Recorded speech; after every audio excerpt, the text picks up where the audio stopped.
Hare Krishna, dear devotees, please accept our humble obeisances. All glories to Jagat Krishna Prabhupada. All glories to our revered speaker for today, His Holiness JANANANDA Goswami Maharaj. And all glories to assembled Vaishnavi devotees. We thank you all devotees for being here today. It is the beginning of a new week. Today is Monday. But it is also the last text to the last chapter of the Canto 2 of Srimad Bhagavatam. So, whether it was coincidence or whatever, it is so blissful that we could have Maharaj to end the chapter and the canto with us today. So we humbly request all the devotees to kindly be very attentive because this is the last text of the last chapter of Canto 2. And by Guru Krishna's grace, tomorrow we move to a new chapter, a new canto, I should say, which will be Canto 3.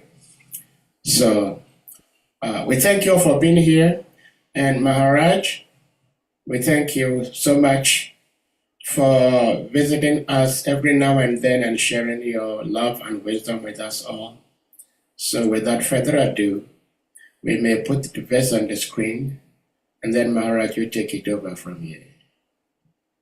Hare Krishna. Thank you.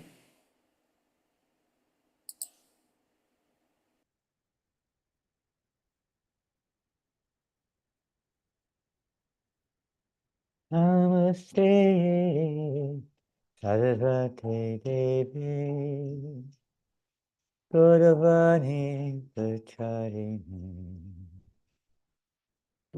Nirvasesha Sanyamati, Astyatya Desatarini, Namaste, Saraswati Devi, Gauravani Pracharini, Nirvasesha Sanyamati,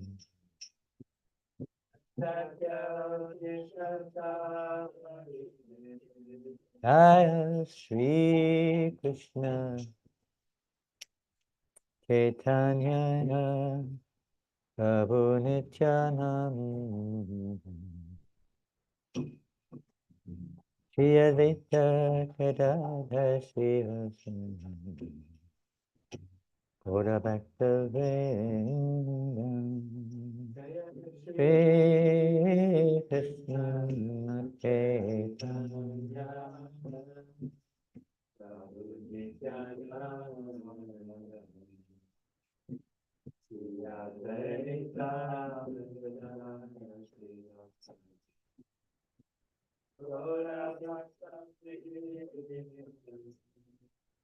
Hare Krishna, Hare Krishna, Krishna Krishna, Hare Hare, Hare Rama, Hare Rama, Rama Rama, Hare Hare, Hare Krishna, Hare Krishna, Krishna Krishna, Hare Hare, Rama Hare Rama, Rama Rama, Hare Hare, Hare Krishna, Hare Krishna, Krishna Krishna Hare Hare Hare Rama Hare Rama Rama Rama Hare Hare Hare Krishna Hare Krishna Krishna Krishna Hare Hare Hare Rama Hare Rama Rama Rama Hare Hare Hare Krishna Krishna Krishna Hare Hare Hare Rama Rama Rama Hare Hare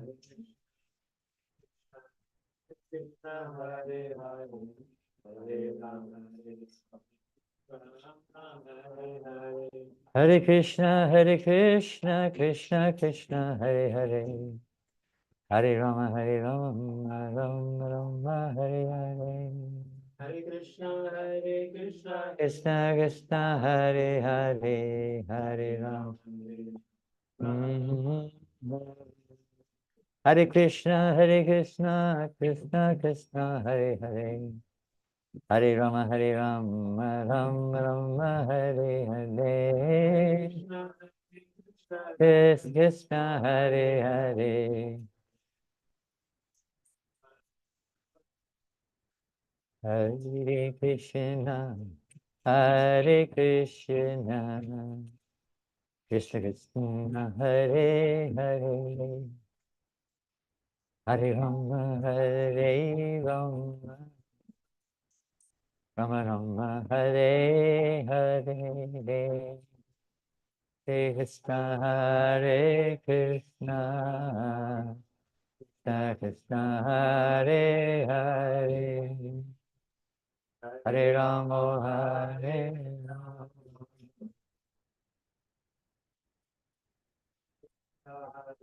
Hare Krishna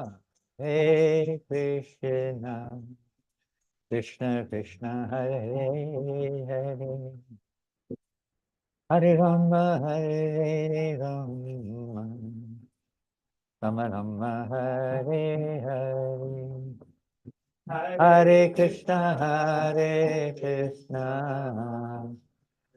Krishna Hare Hare Hare Rama Hare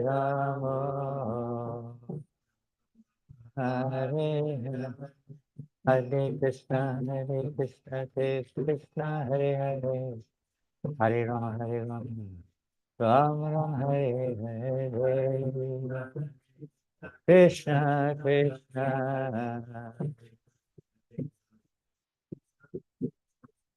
Hare Krishna Krishna Krishna Hare Hare Hare Rama Rama Rama Hare Hare Gauranga Nityananda Gauranga Hare Krishna Krishna Hare Hare Hare Rama Rama Rama Hare Hare Krishna Krishna Hare Hare Rama.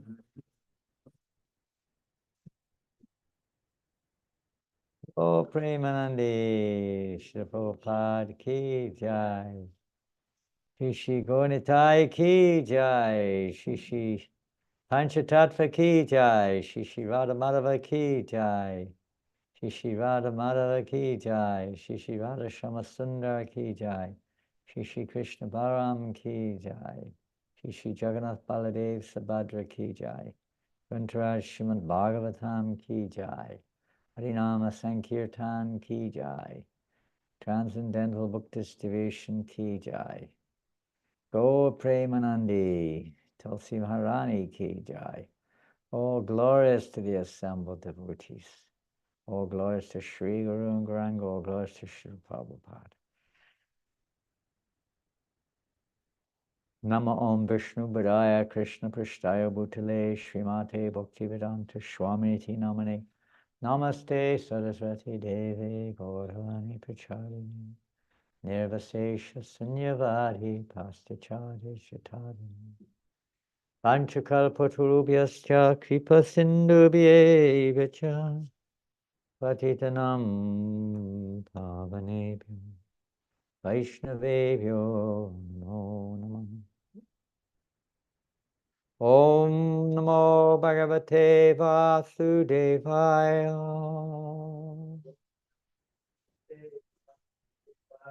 Om Namo Bhagavate Vasudevaya.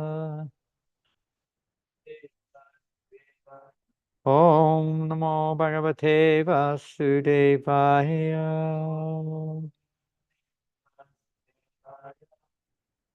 Day Prolo. Just a second before we begin on the verse for today, I'm going to go back to the first verse of this canto, where we find that very invocation which we've just chanted, Om Namo Bhagavate Vasudevaya. It's the first verse. It's an invocation to the second canto. You have the English translation, and there we have it. O my Lord, the all-pervading personality of Godhead, I offer my respectful obeisances unto you. It's a very simple invocation, which has a lot of meaning. My Lord. As Prabhupada said, everyone can say, you can't say anything else is mine, but we can say, my Lord. All-pervading, everywhere. We'll see in today's verse, at the end of the purport, it's a very short purport in today's verse. Prabhupada, how he says that to see the hand of the Lord working everywhere, we see that this nature of Godhead, all-pervading, doesn't just, for most people, this refers to a energy. If you're really a little spiritually advanced, you'll understand it as the Brahman. In the material world, they'll say it's some kind of, spirit, some kind of cosmic energy of some kind, presence of something, whatever, absolute, some energy behind everything, whatever it is. But that's not. The devotees understand that aspect of Godhead. They understand that Brahman aspect also. That surely everything is spirit. The Lord is present as a super soul for those who are a little bit more advanced, a little bit on the platform of understanding God's presence, not just his energy. He's certainly present in that way also, in everything. And all-pervading has another meaning for a devotee. This is not so easy to pick up, although people talk about perhaps, the cosmic energy, the spiritual oneness of everything. But when it comes down to relationships, when it comes down to situations in this world, the devotee has a much deeper, a much more meaningful understanding of the all-pervading nature of Godhead. And this second canto of Srimad Bhagavatam is so important because it gives us a very deep, very, very deep understanding of how everything is connected to God. There is no separate, in reality, although it appears like there is, but there's nothing separate from God. It's just a matter of our consciousness, how we see things. But actually, everything exists. Nothing. Krishna is in everything. There's a nice verse in the Bhagavad Gita, it's in the 6th chapter of the Bhagavad Gita. And the English of that verse is, for one who sees me everywhere and sees everything in me, I am never lost, nor is he ever lost to me. So seeing Krishna everywhere, what does it mean? To some people, that's a kind of they have some kind of imagination of trying to visualize Krishna, in the wall, in the car, and whatever it is. It was a nice thought, but that's not the, let's say, the practical understanding of that. For one who's self-realized, of course, it's like they're seeing Krishna in everything. Whatever they see reminds one of Krishna. We see in the Bhagavad Gita that much of the Bhagavad Gita is based on this principle of becoming conscious of Krishna. Seeing Krishna means being conscious of Krishna. It doesn't mean necessarily with these mundane eyes. We tend to think of seeing him with mundane eyes. It's not. It's an internal awareness, an internal consciousness of seeing Krishna in everything, or being aware of Krishna in everything. For example, whatever happens in our lives, and there's a lot that goes on around us in what we call our lives, we have a lot of experiences. Some of my most profound experiences in my life were in Africa, for instance. They remain with me to this very day, very strongly, and they had great effect on my life in many, many ways, my years in Africa. But aside from that, every single moment of our lives, sometimes things go well according to our conditioning. Sometimes they don't seem to go so well. But how does a devotee see Krishna's hand, as Prabhupada says in today's purport? Sees Krishna's hand working in everything. Krishna's hand is indeed working in everything, either directly or indirectly. For the karmi, it works through his, you could say, his material energy. Ultimately, the will of the Lord is behind everything, but his will is that the karmic reactions under the direction of the material energy, Maya Yakshena Prakriti Sute Sicharatram. This material energy is working under Krishna's direction. But it is Maya, the material energy, under the direction of Krishna, makes all arrangements for the living entities according to their karmas. They like it or don't like it. Karma comes and karma goes. And the will of the living entities, of course, that's taken into account also, but primarily the living entity is witnessing whatever situation we find ourselves in. It's due to our past activity, and how we relate to that particular situation determines our future. So this goes on ad infinitum in the material world. But for an aspiring devotee, the Lord takes personal hand. It's not exactly the same thing. The Lord is arranging various situations. They may be related, Prabhupada calls it token reaction. They may be related to our prarabdhas, our present, let's say, results of our past activities, our body, the mind which we've received, and so on, from the past, and because we are still, of course, conditioned in certain ways, we're not released from that conditioning, so certain effects are there also from our past tokens. But Krishna's particularly taking an interest in arranging situations. We may not see it like that. We may see, why is this happening to me? This is horrible. This is not fair, or whatever our minds may think. But actually, it's the Lord's hand working. Why? It's not so much a punishment. Sometimes it feels like a punishment or reward, but it's not. It's Krishna's arrangement to release us from this cosmic manifestation. The second canto is known as cosmic manifestation. It's a description. A large percentage is a description of how the cosmos came about and how the Lord is present within this cosmos. And it's full of questions and answers, explaining how this works, or how it begins, and how the Lord's presence is to be felt within this cosmos, even knowing that he is the source of everything. Even that itself is Krishna conscious. But to see Krishna's hand working in all the dualities of this world, we're faced with dualities all the time. I don't know which part of the world you're all in, but in many parts of the world there is some war going on, or some, disruptions going on in various ways. And it's sometimes hard for those who are not transcendental to see how this can always be related to the Lord. Some disaster is taking place. Something happens in their life which we were not hoping wasn't going to happen.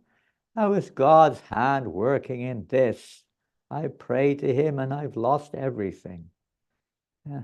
Well, This is, for the materialists, of course, this may be their reaction. But for a devotee, he sees that Krishna knows what is best for me. There's something in my perception, in my consciousness, in whatever it is, my conceptions of who I am and what the world is all about, which is not favorable, which is actually causing me suffering. So the Lord is acting in such a way to arrange situations to show us that sometimes. Yes, there's an element of fulfilling our independent desires, but ultimately the Lord's will is, and the devotee's will too, is to release us from this conditioning. So the Lord is in this way, he's pervading everything. He's all pervasive. He's everywhere. Krishna is the all-pervading, and he pervades in every way, not just in some kind of visual way, but in terms of making arrangements. His hand is there in everything. Not a blade of grass moves, but by the will of the Lord, they say quite commonly in the West. I don't know if that's common everywhere, but to understand that God's hand is behind everything. Whether you're karmically speaking, karma's controlled by the Lord, and or devotional speaking, is being guided to help release the devotee from the bondage of illusion, the false identification, from our false ego. The Lord is acting in such a way to break, in one sense, to break our false ego, which is usually a bit bigger than we think it is. And it's not easy, having a tooth out is not always so pleasant. But we know that having the tooth pulled or filled or whatever, ultimately, but at least for the time being, releases one from the stress or the pain that one's experiencing. It may not immediately be felt, but it does after a while. That's the principle. Krishna wants to release us from the causes of our suffering, and if he's very kind, yasyaham managrinami, and so on, he takes away things which are obstacles. That also means in our mind we suffer when we think of material things when we shouldn't do, and then you get a reaction, and it's not exactly a reaction, although it seems like it is Krishna, giving us a little, you could say a little mental slap or a little physical slap to try to wake us up. But anyway, back to the point. That's one aspect of today's verse anyway. And it comes up in the meditation on the all-pervasive nature of the Lord, how we can see him in absolutely everything. Now we're getting don't know where we're getting the contents of the Gita on the screen all of a sudden. But it is interesting in the Bhagavad Gita that Krishna explains this underlying understanding of his all-pervasiveness, not just from seeing him in taste of water or whatever it may be in the cosmos around us, but in terms of how a devotee reacts to duality, how he reacts to happiness and distress, how we react to all sorts of phenomena within this material world, persons in the modes of nature, how we react to those situations, how we see Krishna's presence or feel his presence in our activity, in our abilities, in the abilities of others. In this way, we no longer start to think, I am this, they are that. We see Krishna's hand working through, and we can understand everyone's a part and parcel of Krishna, and everyone is basically speaking, whatever one sees in their qualities is a reflection of the qualities of Krishna. This way we can slowly begin to understand the all-pervasive nature of the Supreme, not just the personality of Godhead, the Supreme, the origin, the fountainhead of all the expansions of Svanksavi, all the various Vishnu tattvas, everything, all the various expansions, all the energetic expansions, his own personal expansions, everything, how he's the source. And that is the essential feature of Srimad Bhagavatam. In the first canto, we hear the most essential verse in one sense, depending on how we look at it, what level we're on, but it's said to be the Paribhashya Sutra of the Srimad Bhagavatam, Ete Chanksa Kalampangsa. Krishna's tu Bhagavan Swayam. Krishna is the source of everything. Everything comes from Krishna. His form is transcendental, spiritual. Everything rests on him. Everything comes from him. And the Bhagavatam shows us this. So this second canto particularly shows us how this cosmos comes from Krishna and why, not just that it does, but why it comes. Why it comes. Even the methodology in the next canto, we hear more about the methodology of the creation. Today's verse is like a prelude or precomer, what do you call it? Preface to the next canto, which expands further on this principle. So the whole principle is based upon those great souls. As the Bhagavad Gita, we see Arjuna, an eternal associate of the Lord, behaving like a conditioned soul, asking questions relevant to those who are conditioned in this world, to help us to hear the answer to we don't even have the intelligence or the will to ask the proper questions. But the devotees ask the proper questions to clear up all the doubts, all the darkness. This material world, we're like in the fog. We're like in the darkness of night. What can we see? It's very blurred. We can't see properly. Everything's like perverted. The pure devotees are seeing things purely. They're not seeing like we are. They're seeing things from a different platform, above the modes of nature, above the clouds. So they can see, and they're asking questions which are relevant to help guide us through this darkness of night, or this darkness of ignorance. Out, tamasi mam jyotirgama, out of the darkness into the light. So these questions and answers are the foundation of the growth or the development of practically all scriptures, but particularly the Bhagavad Gita and Srimad Bhagavatam. No ordinary person could develop such realized knowledge. The pure devotees, can you ask them a little quiet, please? Loud noises, excuse me, Prabhus. Loud. Ask Dayavati to speak a little loud, a little quieter, please. So, like this, we see Bhagavad Gita almost, maybe half the chapters start with Arjuna asking a question, a provoking or relevant question to Krishna. And then Krishna, in the second canto, you could say practically everything's summarized there in the second chapter, but it was not enough. So then Krishna, on the instigation of Arjuna's doubts, begins to explain further so that it becomes clear. We come out of the doubts, out of the darkness. The pure devotees take the position of a doubtful soul, and then Krishna removes these demoniacal doubts are likened to demons. He removes the demons from our hearts. This darkness, this feeling of independence from Krishna, of seeing this world for my pleasure. These are demonic mentalities. We don't necessarily see it like that, but they are. Identifying with the material body as a self is a demonic mentality. People don't see it like that at all. Practically speaking, they see activity within that. But that's the actual root problem, is that we're forgetting everything's relationship with Krishna. We're seeing things related to ourselves, to our community, to our religion, to our country, to our gender, to our political party, whatever it is. This is illusion. This is ignorance.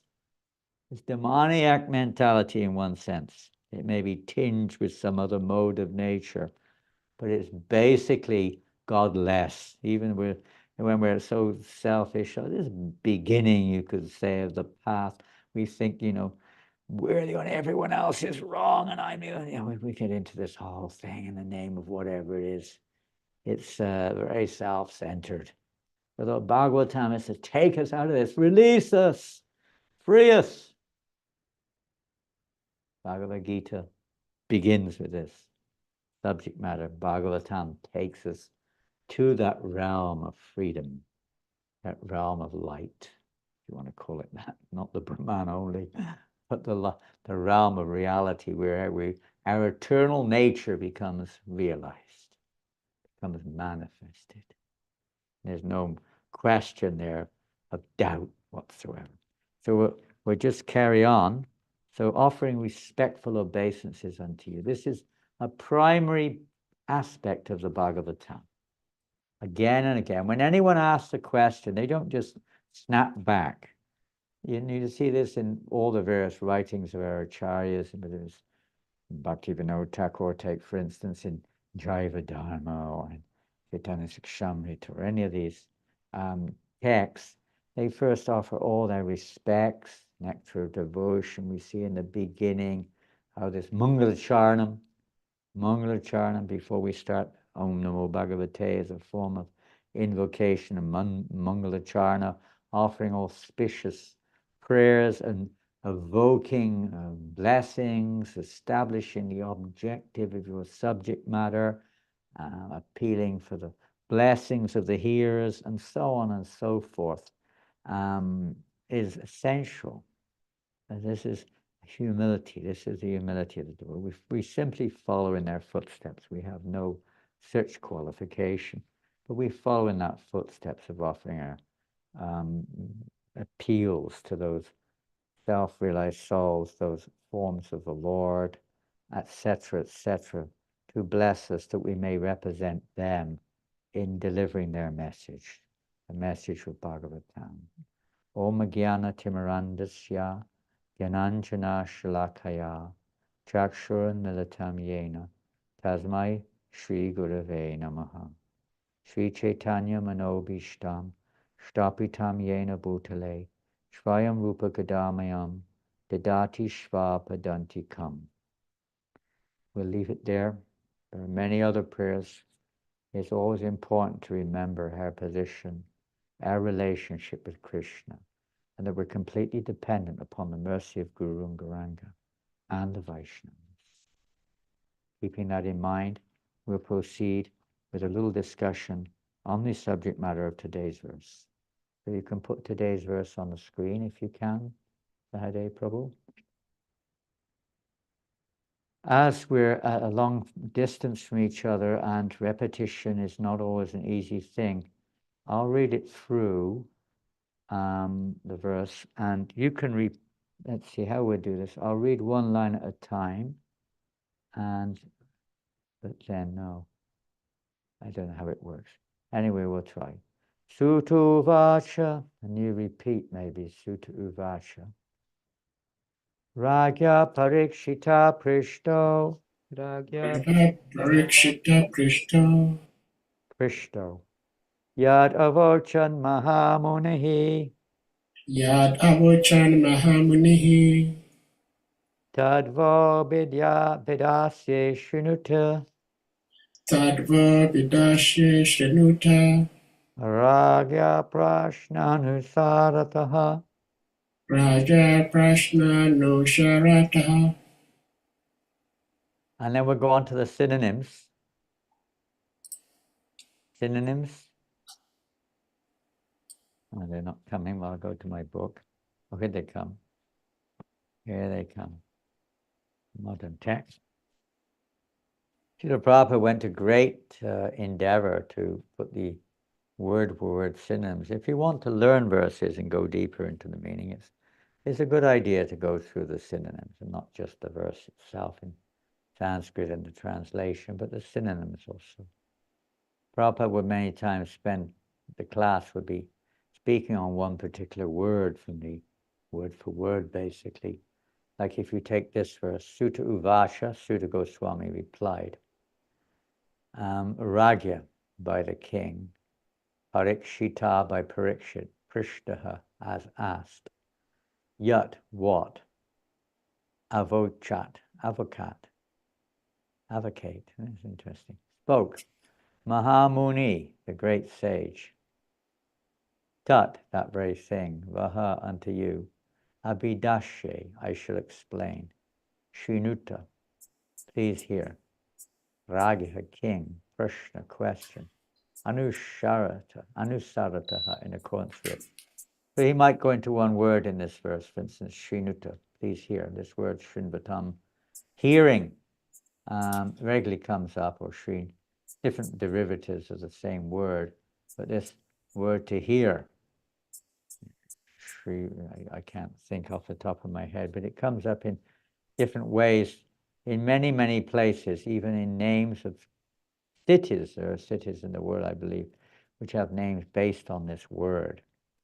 And another word here, prishtaha, asking, inquiring, hearing and inquiring. These two words are probably, in this particular verse, every word is important, but prashna is another important word, question, prashna. And words which have deep meaning, which come up again and again. In this verse, they're essential words. We read the translation. Sutta Goswami, Sri Sutta Goswami explained, I shall now explain to you the very subjects. It could be, it should be, we'll not say it should be, but it could be, Sutta Goswami replied, I shall now explain to you the very subjects explained. In other words, there's too much, what they call it, repetition of words there. The very subjects explained by the great sage in answer to King Parikshit's inquiries. I shall now explain to you, that means to Parikshit, the very subjects explained by the great sage, as Sutta Goswami is saying to the sages of Naimisharanya. I shall explain to you now the very subjects which were explained by Sukadev Goswami in answer to King Parikshit's inquiries. That makes sense? Sutta Goswami is talking to the sages of Naimisharanya, and he's now going to explain to those sages the very subjects which were explained by Sukadev Goswami to Parikshit Maharaj's inquiries. Please hear them attentively. There's another very important word there. And the word for word is probably there as well. But to hear, it says here just please hear. But here Prabhupada has put attentively. Hearing means attentive in reality. It's not just a matter of just casual hearing something, but it really means to digest what you hear and to apply it. So the purport, it's a short purport by Srila Prabhupada. Any question that is put forward may be answered by quoting the authority. And that satisfies the saner section. Notice Prabhupada says the saner section. Most people are not very sane. They're intoxicated by pride. And they don't listen. They don't like to hear from authority. They may not even, nowadays particularly, people don't accept authority very well. They challenge very easily, although they have no, you could say, platform to challenge from. They're not in a position to challenge. They're just rejecting authority, basically. This kind of like independent mentality. That is the system even in law court. You go to law court, you can't challenge the law. You may interpret the law, you may present different aspects of the law, but you can't challenge the law. The best lawyer gives evidence from the past judgment of the court without taking much trouble to establish his case. It automatically has been dealt with. The subject's already been churned, it's already been dealt with, and the case is already quite clear. This is called the parampara system. In other words, knowledge of God is not something which is a concoction of mankind. It's not a figment of the imagination. It's not a scientific discovery. It's not a philosophical speculation or a guess. It's already there. If you take a simple example, probably, wherever you are, nearby you is a mobile phone. I have one in my hand now. I didn't have it before. I'm holding a mobile. You can't see it, but I'm holding a mobile. You could have probably got one with you too. And I have no idea how this works. I mean, when I say no idea how it works, I mean how it really works. I've got only a little bit idea how to use it. And that is very shallow also. Not my cup of tea, as they say in England, but to some degree I know how to use it. But I have no idea how it works. Will I ever find out? Probably not. I don't even want to know. Not interested. It does what it does, and that's enough for me. But somebody knows how it works. Somebody has manufactured it. It hasn't just suddenly appeared on the table in front of me. Somebody worked very hard. They manufacture it, and they've also given probably directions how others can make it. And they've certainly given directions how you can use it. We don't have to work that out. The authority, the creator, tells us how to do it. They tell us how it's done, if you really want to find out, which I don't. But if you do, you can probably find out, maybe. And they can certainly tell you how to use it. So like that, we listen, we hear from authority. You generally don't challenge the guidebook when you buy a mobile phone. Hey, I don't agree with it. I don't agree if you press that button. I want to press that button.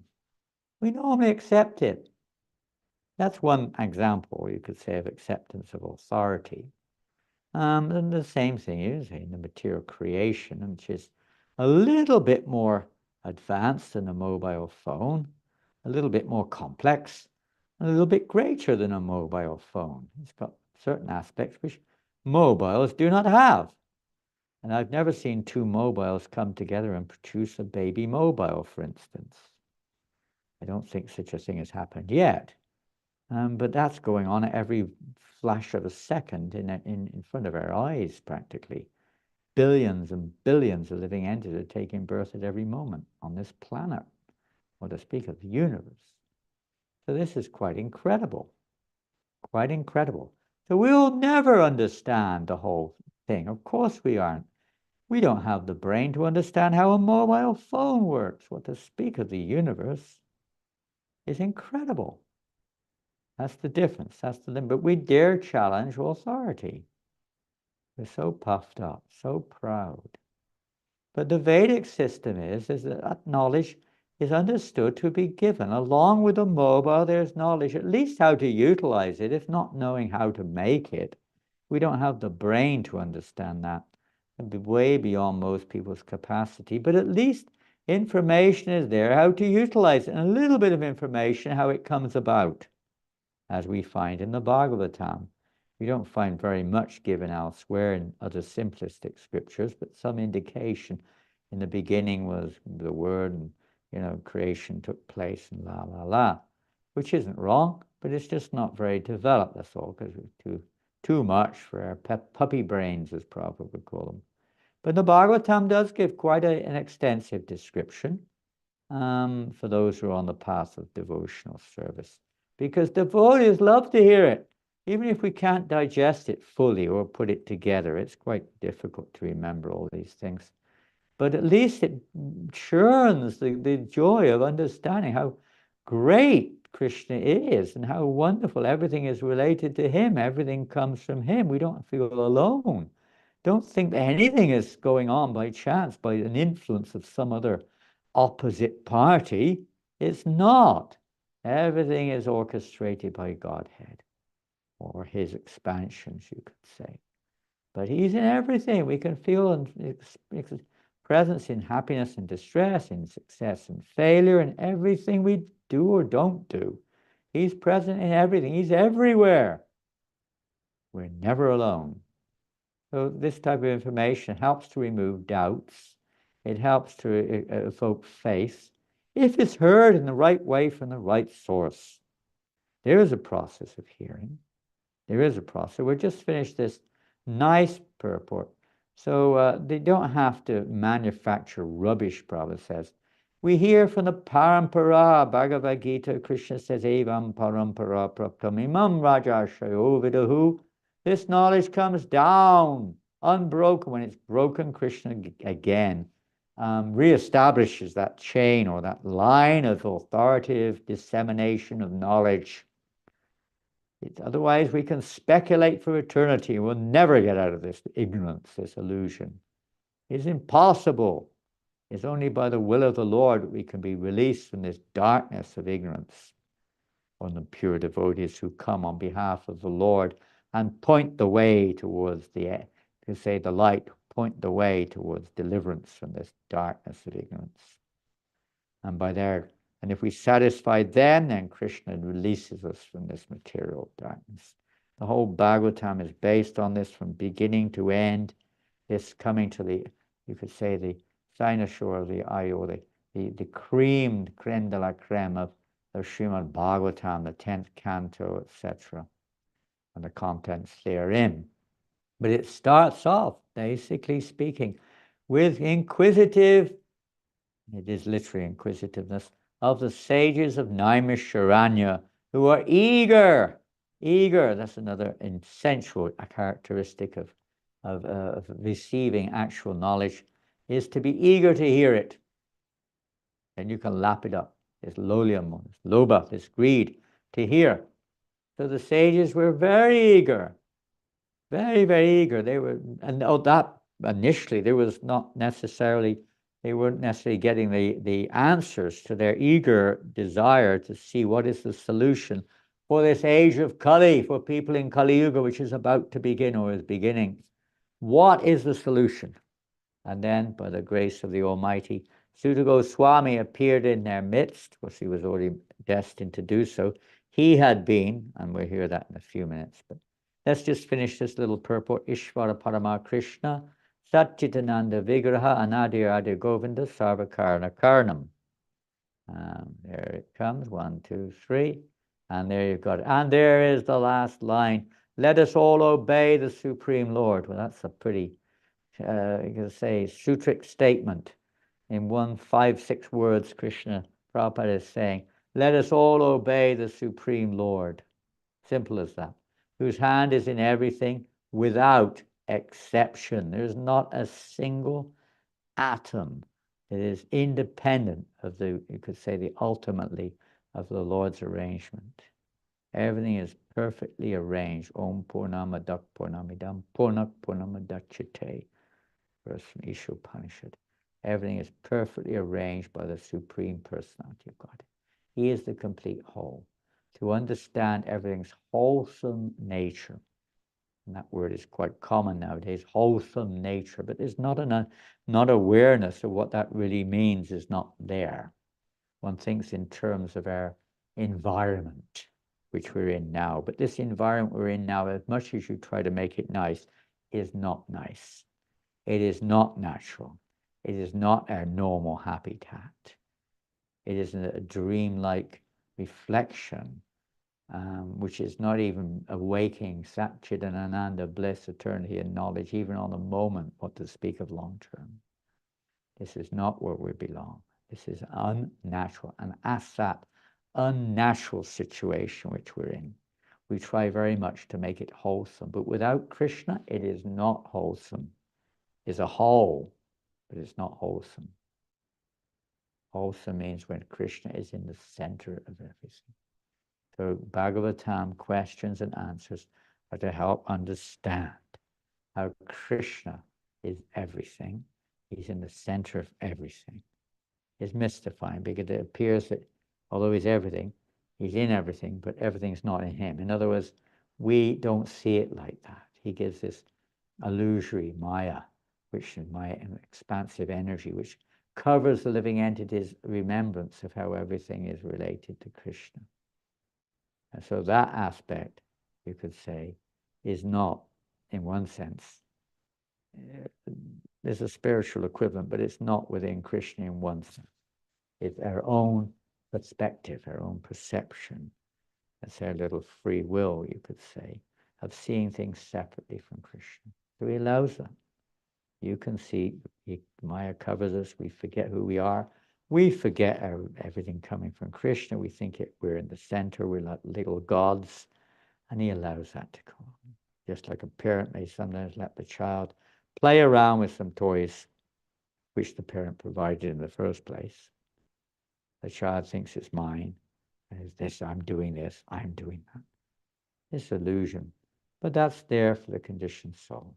The devotees are supposed to be, by hearing, attentively hearing, coming out of this falsity of perception and starting to see things in relation with Krishna. Then life becomes wholesome. Then the whole world, no matter what it is. Prabhupada said one time, he was asked, what is Vaikuntha like? Prabhupada said, this is Vaikuntha. You just can't see it. This is Vaikuntha. Pure devotee is seeing Krishna's presence in everything. Therefore, it becomes Vaikuntha. There is no more causes of distress. There's no more illusion. And so Bhagavatam, particularly, again and again, various ways, the pure devotees take particular roles, ask questions to get the right, evoke the answers. And we see as conversations, as Prabhupada saying in the purport in law court, they quote previous evidences. So we'll see now Sutta Goswami and consequently Sukadeva Goswami will be quoting what they heard from previous conversations with Vidura and Maitreya, or with other great persons, Brahma in the second canto, particularly in this canto, Lord Brahma and Krishna himself, Narada Muni and Vyasadeva. So many conversations. You could almost every chapter there is some kind of question and answer going on to clear up doubts or to incite the speaker to speak more nectar about the relationship with Krishna or Krishna's qualities, Krishna's name, form, pastimes, etc. But in the beginning, particularly to clear up the doubts which are covering our consciousness, because as long as we have these, we cannot appreciate the name, form, quality, and pastimes of the Lord. The doubts, the demons have to be removed first from our consciousness. It can go on simultaneously. The process of killing the demons is also to hear the glories from the right source. But there will be an element, if you could say, of mixture there. An element of doubt will still be there. So both, you can't jump to the goal. You have to go through the process as well.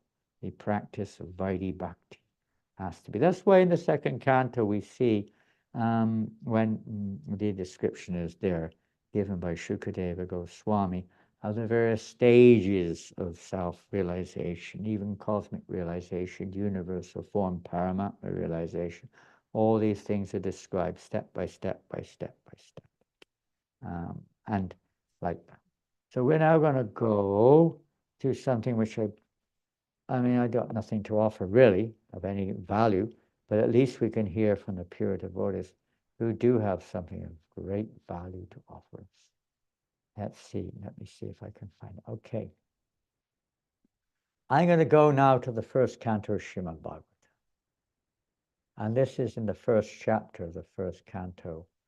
And with a little time we have, we're going to I've just put a few verses there. We could put many. So these are just a few. This is text number 13. But up to you if you want to put it up, you can. And this is, the sages are inquiring from Sutta Goswami. They've accepted him as their authority, and they're putting questions or appeals towards him. And this is one statement which they made. O Sutta Goswami, we are eager, same thing, eager, to learn about the personality of Godhead and his incarnation. Please explain to us those teachings imparted by previous masters. They're called acharyas, those who teach by example. Now, they would teach according to time and circumstance. Srila Prabhupada has put these Vedic truths in a way which is relevant, digestible to the sincere souls in this age of Kali who want spiritual life. By hearing those teachings, one is uplifted. One is uplifted by speaking them and by hearing them. This uplifts our consciousness. They don't mean physical upliftment, so to speak. We're not levitators. This means bringing up our consciousness, our spirit. Are you okay there? Are you becoming uplifted or are you becoming down? I hope you're becoming uplifted. Purport, the little purport by Srila Prabhupada, short one. The conditions for hearing the transcendental message of the absolute truth are set forth herein. If we want to hear the message of the transcendental absolute truth, then the first condition is the audience must be very sincere and eager to hear. Two things. Sincere means that we're not trying to interpret the text. We're not trying to place our material conceptions between ourselves and what we're hearing. In other words, you're trying to hear attentively, very attentively, and you're eager to hear it. So these two things are there. And the speaker must be in the line of disciplic succession. He's not some kind of professional speaker or an upstart, a speculator, but he must have heard in the same way in a disciplic succession from a bona fide teacher, from the recognized acharya. The transcendental message of the Absolute is not understandable by those who are materially absorbed.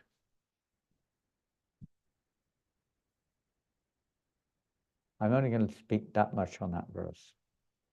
Now, we're going to go forward now. This is, I don't know where it is. I can't tell you. It's not from the Bhagavatam. But this is a little description here of this section of the Bhagavatam. The sages asked, they asked 6 questions primarily. They're worded over the, you could say over the various statements which they made, but there are 6 basic questions which they placed before Sutta Goswami. You may not be able to find this to put on the screen because it's not from the Bhagavatam. It's from, and I'm sorry, I don't even have the reference, but it's from the Chaitanya Charitamrita somewhere. Now that Sri Krishna, the Absolute Truth, the Master of all mystic powers, has departed for his own abode, please tell us by whom religious principles are presently protected. Now that's one of their questions. Tell us, we want to know, how are religious principles protected? Krishna himself, Bhagavad Gita, religious principles were broken, the chain was broken, now I'm teaching you again. So they want to know, what is it in Kali Yuga? How is this going to be presented? The Krishna's gone. So this is one aspect. How will they be, religious principles will be in this Kali Yuga protected? So Prabhupada writes, this verse was a question raised by the sages, headed by Shonaka. This question put before the great devotee Sutta Goswami is the foremost. It's the foremost of all 6 questions raised. We'll just run through those 6 questions because Bhagavatam is full of questions and answers. But this is the beginning of the Bhagavatam, so it's super relevant. What is the ultimate good for all people? That's their first one. What is the essence of religious scriptures by which the actual self becomes satisfied? Which is, of course, related to today's verse. There's also another one related to it. Why did the Lord take birth from Devaki? What acts did he perform? Who are his avatars? And where has Dharma or religion gone now that Krishna has left the earth, which is exactly the verse which we read just now. Where has Dharma gone now that Krishna has left the earth? There's no human society without Dharma. We have Varnashram Dharma, Sanatan Dharma, Sankirtan Dharma. The constitution is all to bring us to our constitution. There's no point in life. There's no point in Varnashram either unless it brings us to Krishna. Dharma Svedishta Pungsang Vishvasena Katasana Padiyadidivading Shrameve Kevalam. It's a waste of time unless it pleases Krishna or brings us to the point of devotion to Krishna. That's the purpose of Dharma. That's why Krishna comes in this world, to remind us of him. So we become conscious of our relationship with him. That's why he comes. He doesn't come to have a bit of fun, or for us to have a bit of fun in this world. He comes so that we can get out of this world. And that's why he speaks. Shastras. He comes to it, of course, to please his devotees too. And in some cases to taste nectar, which he can't taste in the form of Krishna. But generally, the idea is he's coming for the welfare of the people of the universe. He has no business in this world. So now we're going to go forward. You can put these on the screen, but they're going to have to move a little fast because I said earlier I've selected specific verses. It's not a series of verses much. So you can do as you like. You may be on the next one before you've got the previous one. But this is the first canto, chapter 2, text number 5. After all these amazing questions of the sages of Naimisharanya, Sonak Rishi, asking these questions on behalf of the sages, Sutta Goswami then replies to him. First of all, he offers his obeisances, his appeal to his authorities so that he can represent previous authorities and answer the sages nicely. But then we come to text number 5, famous verse. Muno Saraprishthaham Bhavabilokamangam Yat Krita Krishna Samprashno Yanatma Supasi. O sages, I have been justly questioned by you. Your questions are worthy because they relate to Lord Krishna and so are of relevance to the world's welfare. The whole world's welfare, not just some people's welfare, the whole world. Because they relate to Krishna.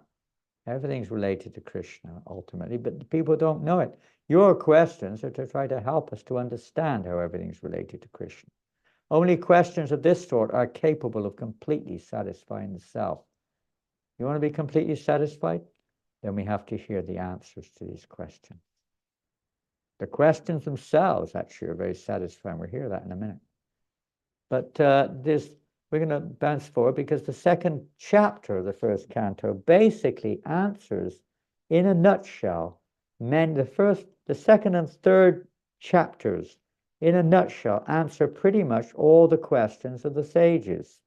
And the rest of the Bhagavatam is an expansion on those statements of the second and third chapter in a very wonderfully unfolded way to come to the ultimate perfection of subject matter.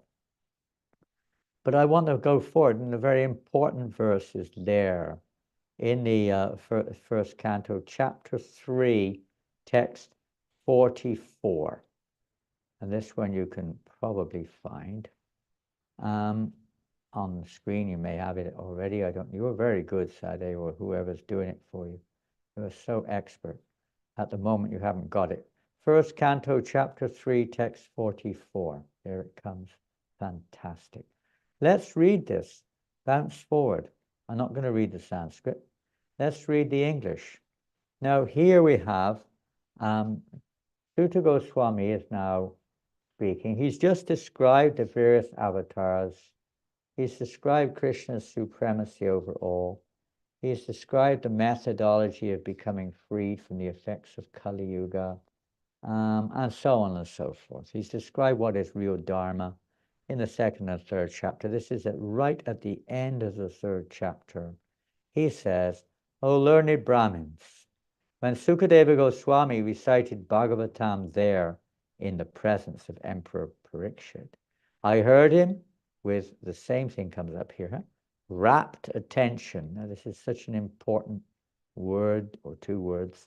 And thus, by his mercy, I learned the Bhagavatam from that great and powerful sage. Now, learning is not just repetition like a parrot or something. Learning means more than that. It means realizing. Now I shall try to make you hear the very same thing as I learned it from him and as I have realized it. If we hear it attentively, with eagerness, sincerely, from a pure devotee, this is the methodology. Nirvitatarshi upagimanad bhavoshiti trotra manobiramat. Ko uttama shloka gunanavadat. We hear this subject matter of Krishna Katha. Those are nirvita-trishna, those who are actually qualified, those who have no material motivation of any kind. They're simply transparent media. And we hear from them attentively. Then that message penetrates our consciousness, the coverings, whatever they're there. It penetrates into our heart and cleanses our consciousness within. And we begin to see things for what they are. That's called realization. Let's have a little look at the purport. I may or may not read the whole purport, but more or less you can get the idea. I may do. Let's see how it goes. One can certainly see directly the presence of Lord Krishna in the pages of the Bhagavatam if one has heard it from a self-realized great soul like Shukadeva Goswami. One can see Krishna. You want to see Krishna? Here Krishna, Prabhupada says, you can see him in Bhagavatam, if one has heard it from a self-realized soul. That means real hearing, not just some partial hearing. Most of the cases probably what we have here. One has to learn the Bhagavatam from the representative of Shukadeva Goswami and no one else, if one at all wants to see Lord Krishna in the pages. That is the process, and there is no alternative. Pretty black and white. There is no alternative. Sorry to say, happy to say, there is no alternative. One has to hear the Bhagavatam from the representative of Sukadeva Goswami, and one has to hear attentively, sincerely, and eagerly. That doesn't mean half an hour a day finished. That's okay, that's a good start, but it means we should always be eager to hear it. Shukadeva Goswami presented the Bhagavatam as he heard it from his great father, and so also Sutta Goswami is presenting the Bhagavatam as he heard it from Shukadeva Goswami. Simple hearing is not all. And as you notice, I've jumped over a few lines there because I'm just getting the point which we're looking at here. Obviously, you won't understand it if you hear from a professional reciter whose consciousness is covered with material motivations, or someone who's simply an interpreter, but someone who's repeating what they've heard from their authority. But however, Prabhupada, simple hearing is not all. One must realize the text with proper attention. The word nivishta means that Sutta Goswami drank. We don't normally use the word drank in terms of subject matter which is heard, but it is in terms of our inner consciousness. We drink it, it's a rasa, it's a taste. We lap it up within. We want to hear more and more and more. It's like, you get a fantastic drink or something. A drunkard, for instance, not that we hope you're not drunkards out there, but maybe we've been drunkards. A drunkard wants more and more and more. He's never satisfied practically. So the pure devotees of the Lord, they want to hear more and more and more. They want more.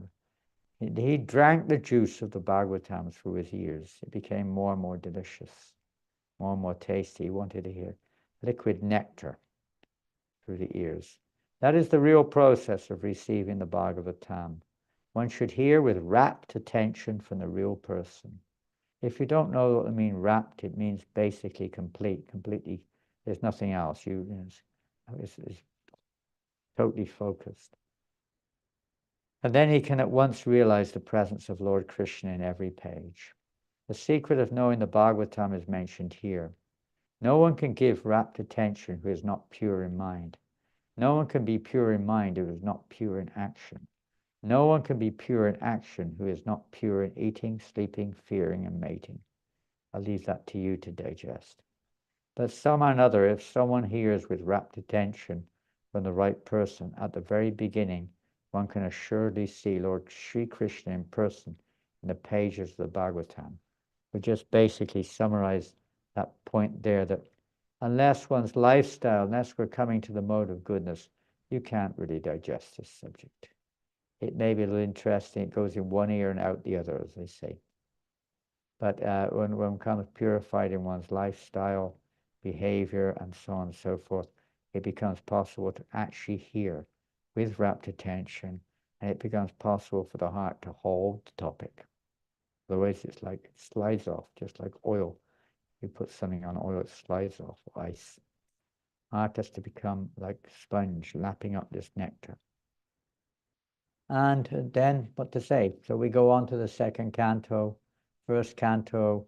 Many questions and answers are there about Pandavas, about given to Bhishma, and so on, how Parikshit received the age of Kali, and so on and so forth. Many questions are asked. But then we come to the very end, which is the trigger for the second canto. Parikshit Maharaj on the scene now, of course, been introduced by Sutta Goswami. He's on the scene. Many ask the question, the all-important question of Parikshit Maharaj. The last few verses, let's see which number this is. Number 38 is the last chapter of the first canto, chapter 19. 1, 19 38. I'm keeping you busy. Whoever's doing this is very heroic devotee. 1:19:38. Let's look at that. It's coming, it's coming, it's coming. I hope. Anyway, if it doesn't come, you have to listen carefully. You are the spiritual master of great saints and devotees. This is Parikshit Maharaj addressing Shukadeva Goswami. I am therefore begging you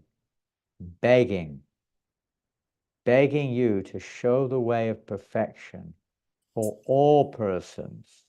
Excuse me, Maharaj, did you say 1:19:38? 1:19:38. 37. Okay. All You're right. right. It's 37. Okay, Well, you know thank you. why it says 38? It's because when you save, copy and paste from the Veda base, the next verse comes out. Okay. That's what happens. You got it. 37. So the mistake, thank God, is mine. It's great to realize we made a mistake. You are the spiritual master of great saints and devotees. I'm therefore begging you to show the way of perfection for all persons, not just a few, everyone, perfection for everyone, and especially for one who is about to die. What should we do? What should we be thinking about? What is the purpose of life? These questions are pretty important. I've never met anyone, I've never spoken to anyone who's died. But I would imagine it'll happen to most of us, if not all of us. In fact, we see it tends to happen to everyone. Although we haven't seen it happen, but we kind of, logic tends to point to the fact that everyone's going to die. We're all about to die. Don't think I'll just wait to that moment. We may not know when that moment will come. It could be any moment. This life is like a drop of water on a lotus leaf. It can come off at any moment. We shouldn't waste our human life like this. It's essential to inquire like this. Parikshit Maharaj is doing this for us. He doesn't need to do it for himself. He's a self-realized soul. He's on the same level as Shukadeva Goswami, but he's taking a position of somebody who wants to, know what is it all about? What's the purpose of life? What should I be thinking about? I'm about to die. He knew he was about to die. We're not sure about that. Let's see what the purport says. I don't know if we read it all. Maybe. Yeah, we can read it all. Not very long. Unless one is perfectly anxious to inquire about the way of perfection, people don't know what perfection is in general. They think it means to live a good life with a lot of money and a comfortable house and nice wife and kids or husband or whatever it is. Whatever, go for holidays somewhere or another and live a bit peacefully and hope you don't get too much problems. But that's not the perfection of life at all. That's a complete waste of life. Just binding ourselves in karma, that's all.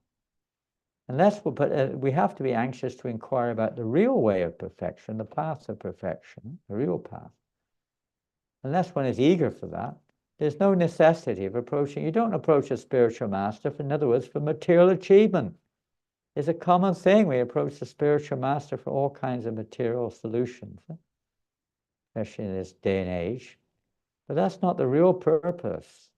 It's important also you could say, in life, in society. There's another kind of direction there in society which helps to answer that. But it's not the real business of the spiritual master to tell us, what to take at university, which degree to take. We're supposed to know everything, Gurudev. What degree should I take? Which college should I go to? What should I do now? I've passed my degree. Should I get married or not? All these questions. What do I do now? My marriage life's going upside down. Of course you have to inquire about these things, but that's not the real business of a spirit. We don't find that in the Bhagavatam so much at all. Parikshit Maharaj asking, should I be cremated or should I be buried? Or what type of tomb should I have? Should I leave my money to my wife or my friends? He's not asking those questions. He's really concerned for the welfare of everyone. A spiritual master is not a kind of decoration for a householder. Generally, a fashionable materialist engages a so-called spiritual master without any profit. That means they can give them money and they expect them to answer their material needs. Generally, a fashionable event. The pseudo-spiritual master flatters the so-called disciple, and therefore, thereby both the master and his ward go to hell without a doubt. Not a very nice destination. I don't think that's the perfection of life, to go to hell, although some people maybe, perhaps they even think like that, I don't know. Maharaj Parikshit is the right type of disciple because he puts forward questions vital to the interest of all men, particularly for the dying men. Dying. I mean, you can take that literally, but every man is dying from the moment they're born. Where the material world is Martyr the world of death. The third is death. There's nothing else certain in this world, that's for sure. We don't know what's going to happen. We don't know the weather's going to be in 5 minutes' time, practically speaking. And we don't know when we're going to die, but it's certain that we will die. The question put forth is quite a sobering thought. We are going to die. That means you're going to have to quit this body sooner or later, forevermore. You're never going to come back in it again. You have to say goodbye to all the pictures around you, the people around you. You start a new chapter, a new life, without, whatever, even remembering all those persons and situations of the previous life. The question put forward by Maharaj Parikshit is the basic principle of the complete thesis of Srimad Bhagavatam. Prabhupada says here, we talk about thesis. You go to university, you do a thesis for a PhD thesis. This Bhagavatam is like that. This is a PhD or something. Thesis. The whole Bhagavatam is a thesis on the absolute truth. So the questions of Parikshit Maharaj, not just this one, he asked many, is the basic principle of the complete thesis. Now let us see how intelligently the great master replies. Very nice. And then he says, next verse, I guess it's 38 now, if you say that's 37, he asks Sukadeva Goswami, please let me know what a man should hear, chant, remember, and worship, and also what he should not do. Please explain all this to me. Quite a lot of subject matter, isn't it? But that were his questions toward more or less at the end of the first canto. And then the second canto begins. First canto ends with that question, and everyone's now in suspense. It's like, you sometimes get that when you read a book, it ends on a suspense note. What's the answer? What's he going to say? How's he going to react to that? Sometimes you get this in the movie, and the interval comes on. You've got to wait there, sucking your ice creams and popcorns, waiting for the next session. Da-da-da-dan. So what does Sukadeva Goswami say in the first verse of the second canto? He gets in quite quickly. We've already heard his invocation, which was Om Namo Bhagavate Vasudevaya. But then the first verse, 2:1:1, Sukadeva Goswami says, very similar to what Sutta Goswami said to the sages. He said, my dear king, your question is glorious because it is very beneficial to all kinds of people. The answer to this question is the prime subject matter for hearing, and it is approved by all transcendentalists. These questions are very, very important to everyone. The question, as Prabhupada said itself, is so satisfying. So, what is the answer? Let's have a look at some of the answers he gives to the king's query. Let's go to text 5 and 6 of the first chapter of the second canto. Sri Sukadeva Goswami said, my dear king, no he didn't, that's the first verse, text 5. O descendant of King Bharat, means Parikshit Maharaj, one who desires to be free from all miseries must hear about, glorify, and also remember the personality of Godhead, who is the super soul, the controller, and the savior from all miseries. So there he pretty much answered what should we be hearing about, and so on and so forth. You should be hearing and you should be glorifying and remembering the personality of Godhead. And that will save you from all misery. And then he goes, number 6, the highest perfection of human life, achieved either by complete knowledge of matter and spirit, by practice of mystic powers, or by perfect discharge of occupation or duty, is to remember the personality of Godhead at the end of the life. And that's the goal, to remember Krishna. Not just at the end of life, although that's you could say, the purpose, but we have to practice that. It's not that you can just say, okay, I'll wait till I die, then I'll remember the personality of Godhead. It doesn't work like that, I'm afraid. We have to practice remembering him now, right now, very carefully.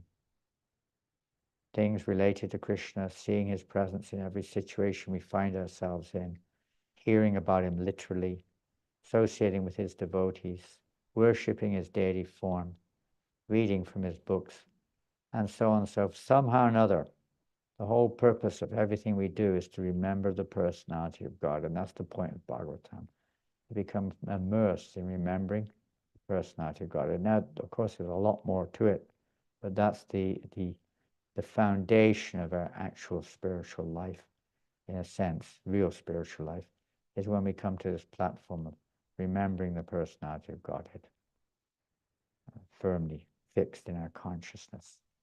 So that's the goal of Bhagavatam.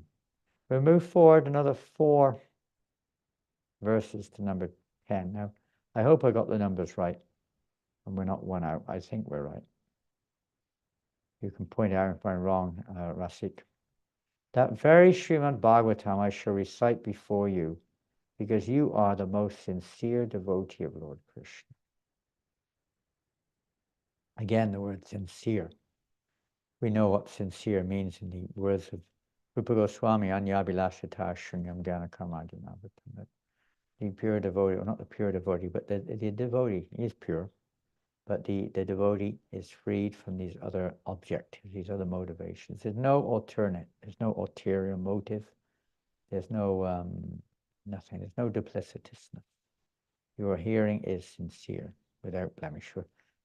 Attentively hearing, submissively hearing. One who gives full attention and respect to hearing Srimad Bhagavatam achieves unflinching faith in the Supreme Lord, the giver of salvation.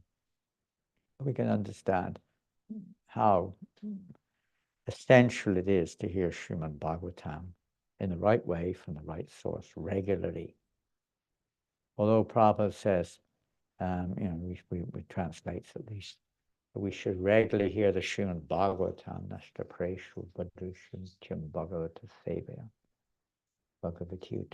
We should hear regularly, but it means always, basically speaking. We should always hear. That hearing, according to Rupa Goswami, should be Kinvara Nudinam, it should be, which means always, and very, very carefully hear. Very carefully. Hear every word. Try to digest every word. It's like, we shouldn't be like when we eat like a monkey or eat like something eating a meal, they just gulp it down. You should eat, to digest it, you have to chew the food nicely. Bhagavatam is to be like that. It's like to be chewed. I think in the first canto, one of the early verses talks about this subject matter of how Srimad Bhagavatam should be chewed and digested nicely. Meaning we should really churn the words and hear them carefully and try to understand it, digest it nicely. Then our hearts will become cleansed and realizations will come. And we'll go on now. More questions by Parikshit Maharaj. This is in the second canto, 4th chapter, text 6. The second canto, a lot of questions are there, many by Parikshit Maharaj, a lot by Lord Brahma also, and a lot by Narada Muni also. He's inquiring from his father Brahma, and then Brahma, and the discussion of Lord Brahma inquiring from the Lord how he can create the universe, so to speak. So there's questions and answers within questions and answers within question and answers. But here is, let's see, I don't even know if this is Parikshit Maharaj. Maybe.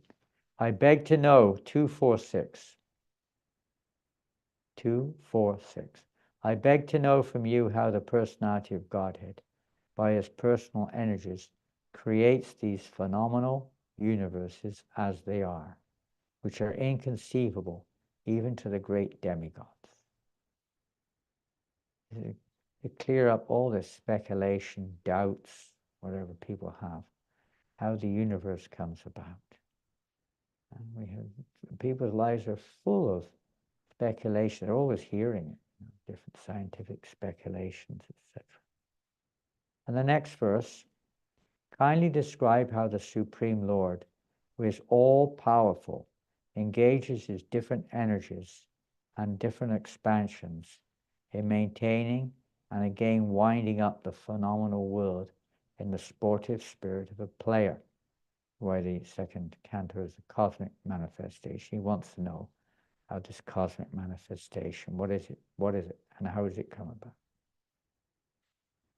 So Sukadeva Goswami answers by, we said, reciting this conversation between Lord Brahma and Narada, and then Narada and Lord Krishna himself, then Brahma and Krishna.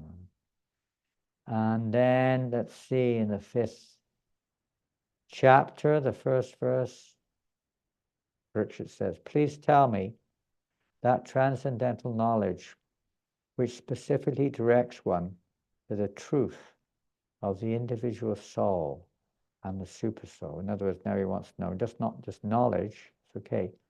In the practice, so this canto is really establishing Sambandha Gyan. We find this canto, third canto, then third canto goes on, especially the teachings of Lord Kapila Dev, to describe some Abhideya, not just Sambandha. But primarily this is Sambandha here, establishing various truths. So here's another truth. What is our relationship with the Supreme Lord? What is the energy? How does the Lord create? Who is the Lord? He says various Sambandha, foundational knowledge of Tattva, Sambandha Tattva, or Sambandha Gyan. Then in the 5th chapter, yes, we're on the 5th chapter, that was it. The 2nd verse, and now he's describing the, must be Lord Brahma. My dear Father, I don't know which verse number it is, number 2 it says here. Please describe factually the symptoms of this manifest. Who's speaking to who here? Can you see what's speaking? What? I didn't have enough time. No, okay, thank you. Narada Muni is asking. Narada Muni is speaking, thank you. What is its background? Because Lord Brahma is the father of Narada. What is its background? How is it created? How is it conserved? And under whose control is all this being done? What is the source of your knowledge? So Narada is asking Lord Brahma, what's the source? This is text 4. What is the source of your knowledge? Under whose protection are you standing? Under whom are you working? What is your real position? Do you alone create all entities with material elements by your personal energy? He's not even sure at this point. Narada Muni is his father. Is he the greatest? Is he the source of everything? He's asking these questions. Where do you get your knowledge from? People ask that about God. You know, we say God is the origin of everything. Then who's the origin of God? They don't understand spiritual nature. That spiritual nature is eternal. It doesn't have an origin. But from the material perspective, you'll ask those questions, and that's fair enough. Without understanding the nature of absolute truth, or at least accepting its nature, then these things remain mysterious. So in text number 9, if you can jump forward if you want, there we find Lord Brahma says to Narada, my dear boy Narada, being merciful to all, including me. Again, it's such a nice way of, oh God, why are you asking me these questions? You know, I'm tired, I'm busy. Why are you always bothering me with these questions? What do you think I am? Google, what do they call it? Google guru or whatever? No, but he says, my dear boy Narada, being merciful to all, including me, you have asked all these questions and thus inspired me to see into the prowess of the almighty personality of Godhead. One unique thing about these, and then, in a little while, we'll see that King Parikshit, we won't go on to ask all the questions, but in one of the chapters coming up, 7 or 8, the whole chapter is based on the questions of King Parikshit. And then, Sukadeva Goswami, it's like he memorized all the questions, and he answers them one by one by one by one by one. When we ask questions, say, hold on, one at a time, please, one at a time. If it's just they could ask a whole series of questions, and the speaker would answer them all, one by one by one. So then, let's see, at the end of the 7th chapter, and then we get to go there, but and we're going now. Let's go into the 8th chapter, okay? Right at the beginning. I think this is called Questions by King Parikshit, isn't it? Chapter 8, is it? Questions of Parikshit. Yeah, Questions by King Parikshit, chapter 8. So very first verse, 1 and 2. Let's have a look at them. 1, 2, 3, 4. We'll read those 4 questions of King Parikshit. Since these are relevant to today's verse directly. King Parikshit inquired from Shukadeva Goswami, how did Narada Muni, whose hearers are as fortunate as those instructed by Lord Brahma, explain the transcendental qualities of the Lord, who is without material qualities, and before whom did he speak? So you see, he's fortunate because this is parampara. It doesn't change. I would say this is the quality of a guru. He doesn't change the words, or at least the teaching of his spiritual master. He may say in different words, but it's the same philosophy, exactly the same truth, like that. So that's the next here becomes just as fortunate as the previous one. And in text 2, the king says, I wish to know narrations concerning the Lord, who possesses wonderful potencies, are certainly auspicious for living entities in all planets. He wants to know those narrations concerning the Lord, who possesses wonderful potencies and are certainly auspicious for all living beings in all planets. They're all auspicious. Topics concerning Krishna, Tabakatamritam, Taptajivanam, Kavabiritam, Kalmashapaham. They're the only remedy for those suffering in this material world. They're like nectar. The Tambasangam Mamavira Sangvidoba, Vantivitkana Sainakata. We have to hear them. Hear these topics from the right source. In the association of devotees, this releases us from all the stress and everything else that you experience in this material world. Frees us all. And then in text 3, oh, greatly fortunate Shukadeva Goswami, please continue narrating Srimad Bhagavatam so that I can place my mind upon the Supreme Soul, Lord Krishna, and being freed completely from material qualities, thus relinquish this body. So now he's really just waiting for the real nectar, the real essence. Now I just want to hear it. Persons who hear, in text number 4, persons who hear Srimad Bhagavatam regularly and are always taking the matter very seriously will have the personality of Godhead, Sri Krishna, manifested in their hearts within a short time. Well, there you go. If you take this seriously, regularly hear Srimad Bhagavatam, and take the matter very seriously, Krishna will manifest in the heart. Short time, well, we don't know what type of length of time that will be. So Parikshit Maharaj inquired extensively in this chapter on how the Lord creates, annihilates, and so on and so forth. And in text 24, we're getting close now to the end. Text 24, Parikshit Maharaj asks, or states, O great sage, O representative of the Lord, kindly satisfy my inquisitiveness in all that I have inquired from you, and all that I may not have inquired from you.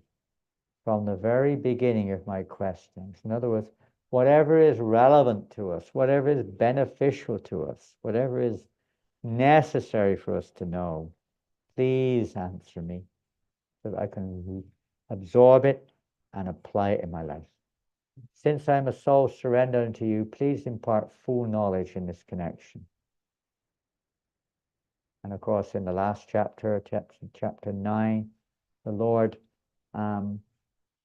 speaks the seed verses, the Chaturshloki of the Bhagavatam. We're not going to go there today. We'll leave that to you to go to. Hare Krishna. Well, we just repeat the verse again, today's verse, the last verse of this canto. Beautiful verse. Sutta Goswami explained, I shall now explain to you the very subjects explained by the great sage in answer to King Parikshit's inquirers. Please hear them attentively. So, whatever you are, wherever you are, however you are, try to get together and hear Bhagavatam attentively. Jai Shri Prabhupada. Here it is, if you haven't got it. So it's time now, we're finishing here. Are there any questions or comments?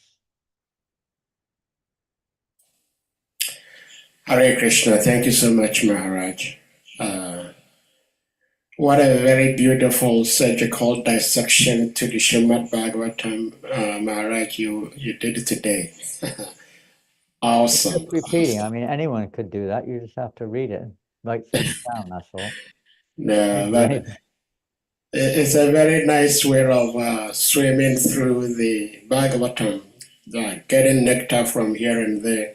But it's based on Parikshit's questions, isn't it? So we just focused on mainly, not exclusively, mostly on his questions, really.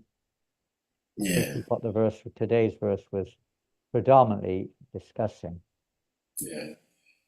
So, dear devotees, if anyone may have questions, comments, realizations you would like to ask or share, please you indicate by using the hand emoji or your physical hand, and you will be asked to unmute to ask your question or to share your realizations. You can ask a perfect question, but I'm not Sukadeva Goswami, Sutta Goswami, Lord Brahma or Krishna or Srila Prabhupada or anyone who can answer your questions perfectly. But let's see what Krishna's got in store for us all and see his hand working. Because we don't know the answer, great. Then we'll try to find out what the answer is, won't we? That will turn us towards the Bhagavatam or inquiring from a devotee who's more realized. Or just taking more seriously to spiritual life and praying to Krishna for his mercy to give us guidance. But it'll turn us towards Krishna at least. Fire away. If you have Maharaj, I have one question. Who's this from? It is from, I don't remember exactly what text, but from a couple of the verses you referenced to, wherein it is said that if one listens to Srimad Bhagavatam with rapt attention, and secondly, one says if one hears the Srimad Bhagavatam from a bona fide source, a pure devotee, one will experience Krishna within the heart in a very short time period. My question is, how do we contrast such statements with the statement that it takes a potent father and a fertile mother to reproduce? In other words, the speaker may be pure devotee, but the hearer may just be a nuisance, and therefore the expected results of hearing Srimad Bhagavatam may not be there. And if that is the case, could the speaker who is a pure devotee be blamed? This is my question, Maharaj. You might blame him.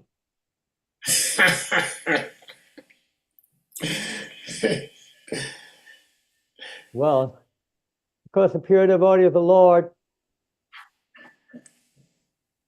generally speaking, even in the Bhagavad Gita, I mean, if you read the Bhagavad Gita, if you read right at the end of the Bhagavad Gita, you start to wonder, what does Krishna say?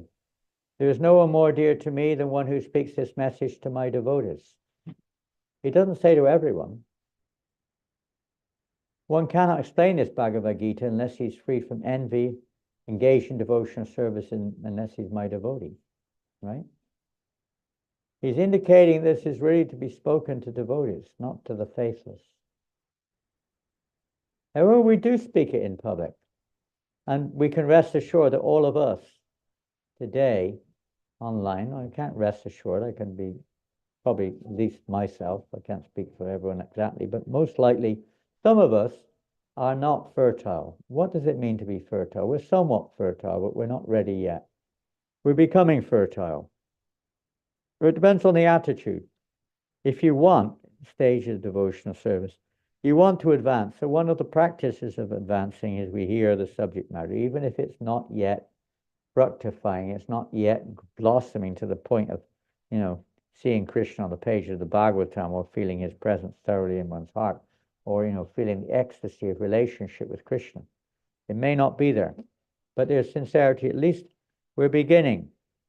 We're beginning there. It's the beginning of that growth. We're in the right place, doing the right thing with the right intention. If the intention is correct, and if we're trying to be submissive, it's the condition solves. So the tendency is the mind goes backwards, maybe doubts come up, maybe bad influences, we have an attraction for some material things. All these things are there. So there's a process, and we try sincerely to follow that process, and gradually we become fertile. The message will sink in. It takes time. It does take time. But we're not in this canto actually earlier on when they were Maharaj Katvanga, for instance, when he was about to die, he immediately transferred his 100% attention to Krishna. It didn't happen by chance. He was obviously a devotee, but he completely focused. That's not usually our case. We depend on mercy. We're mercy cases. The pure devotees are so merciful, though Krishna says in Bhagavad Gita, devotees shouldn't bother themselves disturbing these people who are so absorbed in other things. But try to engage them in some kind of act of devotion so they become qualified. They're not ready to hear yet, more or less. But Prabhupada says that the devotees are more merciful. And Lord Chaitanya is the ocean of mercy. They brought the Sankirtan movement, the chanting and dancing. If you don't chant the Hare Krishna mantra in kirtan together, the heart, it's unlikely that our heart is ever going to become a very, open, pure recipient or fertile field for the message of Bhagavatam to reside there, and Krishna to be sitting there in our heart, happily in our purified heart, is unlikely. The Lord has brought the method without going through Lord Chaitanya Mahaprabhu's method, which is Sankirtan. The only way, it's not just a method, it is the only method for this age of Kali. Then the Bhagavatam, it's like going to holy places. Unless we're in Kirtan, you can't understand the holy places. It's a relative perception. We may repeat words, and that's about it. But to enter into the Dham, we have to be absorbed in Sankirtan, chanting the holy names with all of our hearts, going for it. Spread the holy name, then Krishna will reveal everything. This is the secret. Same thing with the Bhagavatam. When we hear it, we have our 1 hour class in the morning if you're lucky. Not usually that even. And maybe we read a little bit and try to wake up every now and again while we're reading a little bit of Bhagavatam during the day in some cases. But to go deeper into the Bhagavatam, it's got to be accompanied. It's got to be accompanied by other things. We heard that already in that same purport you quoted there about hearing with rapt attention. One has to be pure in mind, and to be pure in mind, one has to be pure in one's eating, sleeping, mating, and so on. In other words, a lifestyle has to go along with it to facilitate the awakening of fertility. Can't just expect it immediately. Just even if the speaker is fully qualified, then his speaking will be to prepare us to hear the Bhagavatam. That's why Prabhupada never went deep into the 10th canto, at least not in his preaching, because we were not ready. We're not ready. We're not fertile. So he gave instructions. We got to get Sambandha Gyan in place first. So all the instructions are you're not your body, you know, this, that, the other, all these basic things. Krishna is the absolute.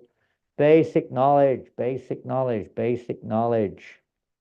You know, to remove the doubts from within our hearts, to remove our attachments to material things, to remove our false egos and so on and so forth. So there's a process of doing that. And as that process is applied, if we apply the process carefully, then gradually we become disgusted with this material endeavor and our own stupidity of seeing ourselves in the center, how we become so affected when somebody offends me.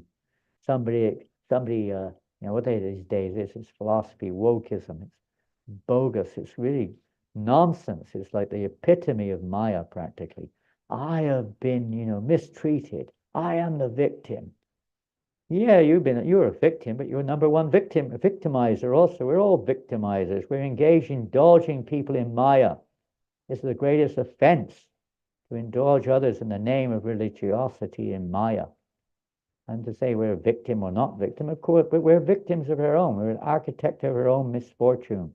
It's our choice to be thinking I'm this body. Who is victimized who? It's just the mind and body. Total material. And this mentality is like burning people, practically speaking, blocking any possibility of advancement in spiritual life. Of course, in society, structure is there to deal with these things. But if we're actually think our impression is, I've been victimized, it's me, I've got it, then we're not getting very far. One of the first ABCs to make one of the first steps in spiritual life is to give up blaming anyone that exists for my problems. As long as that's there, we are not going to make much spiritual advancement. A little bit of mercy will be there, some yatas, kritis, and so on. But if we want to rise above the anarthas, then we've got to stop looking at it from that perspective. We have to see it from another perspective, completely different perspective. So the process is there. If the process is working, if we're applying it properly, then these things will be noted. The heart will start to change, and we'll stop this self-centered perspective of the world and start seeing Krishna's hand working through others, even though they may not see it like that. A devotee who's trying to advance will try to see how Krishna is working through all circumstances in life, in every single thing that may occur in our lives. So it's a gradual preparation. And as we progress, as the heart becomes softened by the process, especially by getting together and having roaring kirtans, giving your life and soul, go out on the streets, wherever you can go. You may not be able to do that where you are. But whatever it is, try to have kirtan as much as you can and chant the holy names. Today, where I am is a Nirjala Kadashi. So devotees, hopefully, we've been chanting more today. We're not here to fast. We're here to chant, by the way. If the fasting helps you to chant more, then it's worth it. If it doesn't, it's a waste of time. It should be, everything is measured by how much it evokes that attraction for the personality of God, who has appeared in this age as Namarupa in the form of his name, particularly in this form, particularly. So the more we associate with the Lord in that way, he's made that easy, the more the Bhagavatam will become attractive and clearer, and more Krishna's presence will be felt in our lives. So the process has to be there. So then there's also a lifestyle that goes along with that, both personal application as well as occupation, as well as environmental arrangements. In other words, we follow certain principles, avoidance of certain things. We have an occupation which is suitable to our conditioned nature as much as we can. And we try to make our house, our environment, as Krishna consciously favorable as we can. All this helps, although it's all external, to help us to come to the internal platform. But you know, if you've read the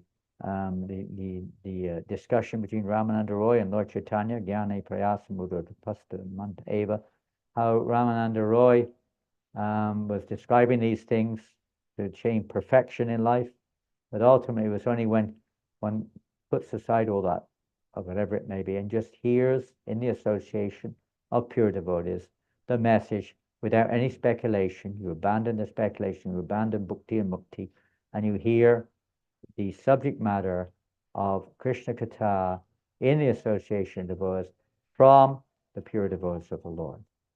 And that is medicine. But all these other things have to be there too, otherwise we will not be able to hear it.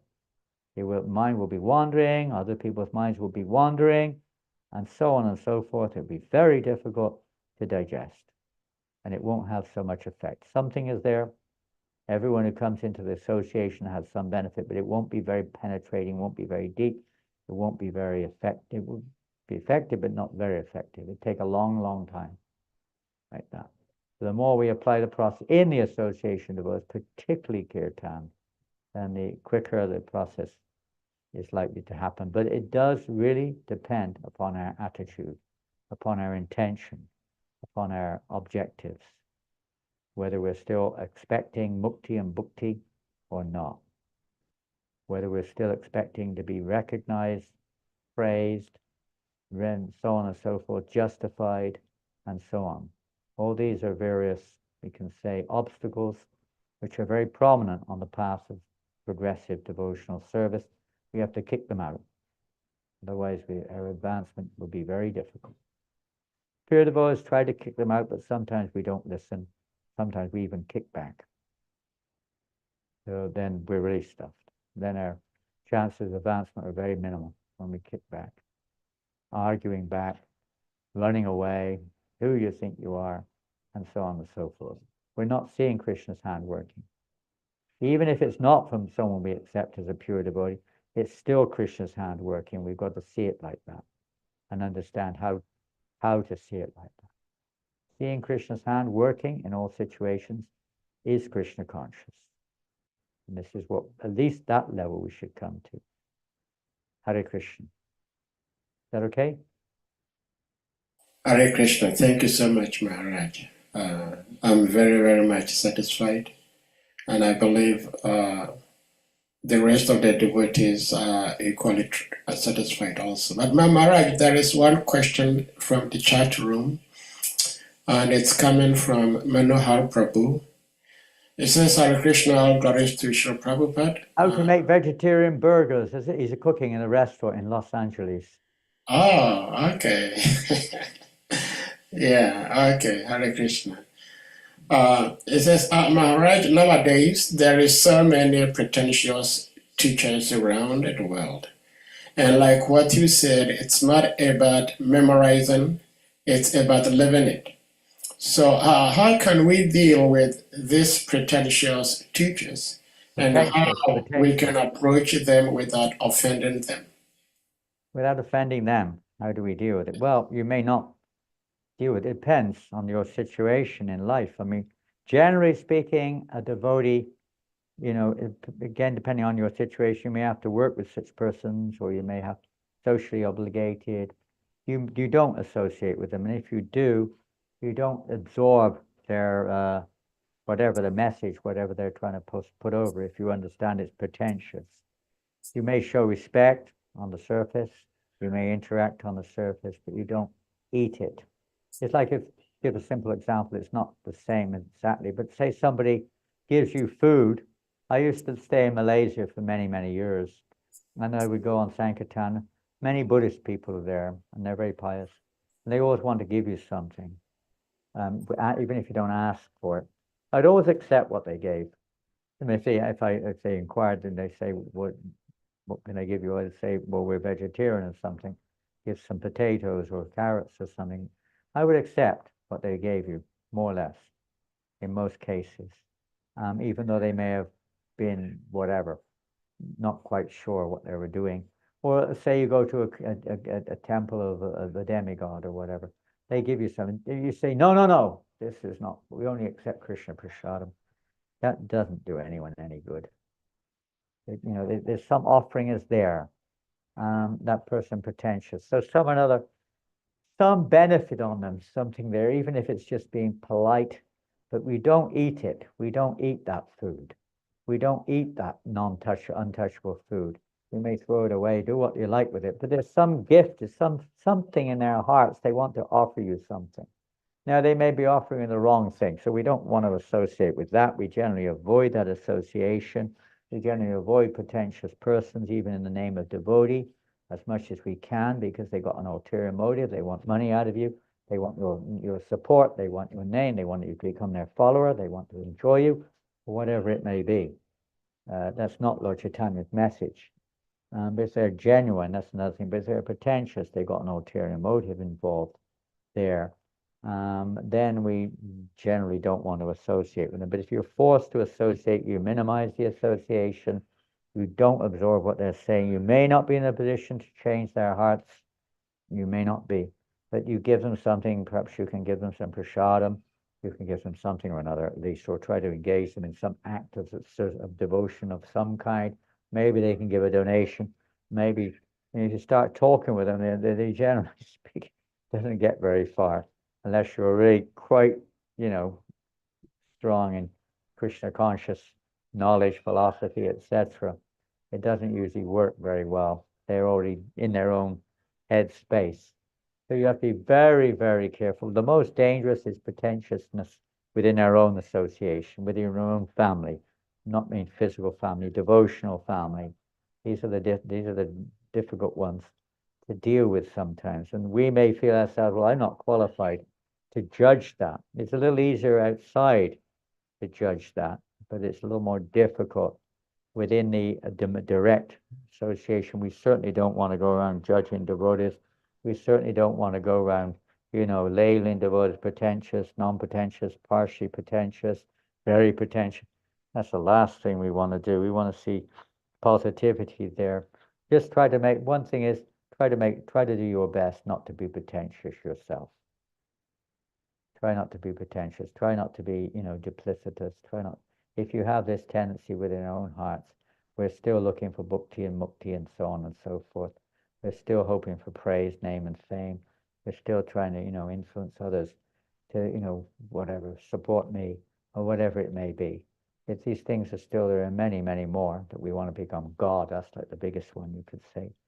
Then, we should sincerely pray. Please, my Lord, please help me. I'm such a rascal. Please remove this from my heart, and beg devotees for their mercy to help remove this tendency from our hearts.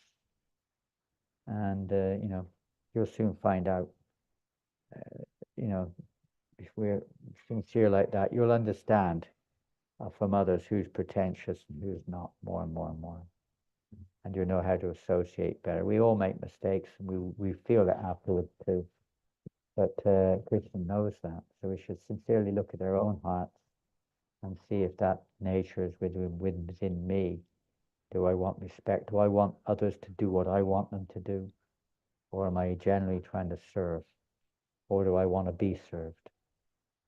What do I want? What is my motive? Do I really want to surrender, or do I just want the paraphernalia of the Lord, or do I want the Lord?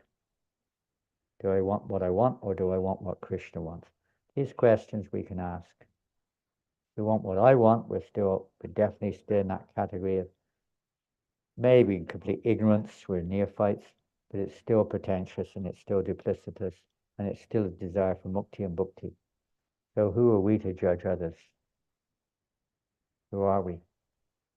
We have to make some judgment, but if we're still covered in false perception of self, we'll think that a pretentious person is our friend sometimes, because we're still like that. So we have to clear our own hearts and take guidance, personal guidance in this regard. Personal guidance from those around us. If we're following an authority, we hope that the authority has our spiritual well-being in mind, and take some guidance therein as to what to read. It's not just persons associating, it's what to read also. What is relevant to one may not be relevant to another. We've got to be careful. We've got to read that which is relevant to our present situation, understanding what the goal behind it is, no doubt, but not try to think that we're already qualified to enter into subject matter beyond our adhikar or our eligibility. So just a little bit of caution there, but prayer, looking within our own hearts, following the process given by Srila Prabhupada, carefully as we can, praying for protection. Being protected is not a physical act, it's being protected from being, falling into these various traps of the grips of other persons who are pretentious, bad association. It can happen even in the association of a pure devotee. Many of Srila Prabhupada's personal servants fell into the trap for various reasons of falling into bad association. During his presence, during being with him personally, even during Lord Chaitanya's time, his own personal servant, Krishnadas, fell into the trap of the Bhattaharas, who became attracted by their association. They enticed him. So it's very dangerous. These are warnings to all of us. We've got to be very careful. So chant very carefully as much as you can and realize that we are fallible. We are not on the platform of infallibility. We are very, we've got to be very careful, very dangerous. Keep as much as we can protected by hearing and chanting from the right source, attending whatever we can of the sadhana program, and careful with your association as much as possible. And be careful of your environment also, in your activities. Try to avoid eating food which is, questionable. Why do you want to eat chocolate, for instance? What's the purpose of eating chocolate? There's only one purpose. There is only one purpose: to satisfy your senses. There is no other purpose whatsoever other than that. It may be nice, it may not be bad, it may not be illegal, it may not be a sin, but its only purpose is to satisfy our senses. That's all. Or to drink. Maybe there's some psychophysical conditioning involved with drinking coffee or tea or something because you're addicted. Maybe the same with chocolate, but ultimately it's only to satisfy our senses. If you don't need to do it, don't do it. Just take prasadam. You can't offer these things to Krishna. Just take prasadam. You can't offer an electronic cigarette to Krishna. You can't offer the television programs you're watching to Krishna. Hey, Krishna, come and have a look at this. You can't do it. You can say like that, but what is Krishna interested in? It's an illusion, sense gratification. Try as best you can to do that which will be pleasing to Krishna. Keep that in your mind. And eat food which is offered. Don't eat boga. Don't just go into the store and just see, oh, it's a vegetarian pizza. I can offer it. Shri Vishnu, thanks Krishna, yum, yummy, yummy, yummy, yummy. It doesn't help you to advance in Krishna consciousness if you really are serious. Maybe in the beginning these things are a step forward, but we shouldn't stay on, the baby step only. We should try to move forward in Krishna consciousness. Become a little more serious. Srila Prabhupada ki jai. Okay, it's getting super duper late. There's another question from Shamala. Okay, I'll just... Yes, Maharaj, there is another question from Shamala Devidasi. As Maharaj was speaking, I realized how extremely beautiful subject the Srimad Bhagavatam is. It is the number one thing this world needs. So how is it that not everyone is dying to come in contact with it? Why are we a minority? Well, you are in this world, you could say, but don't worry. You're not a minority in the absolute sense.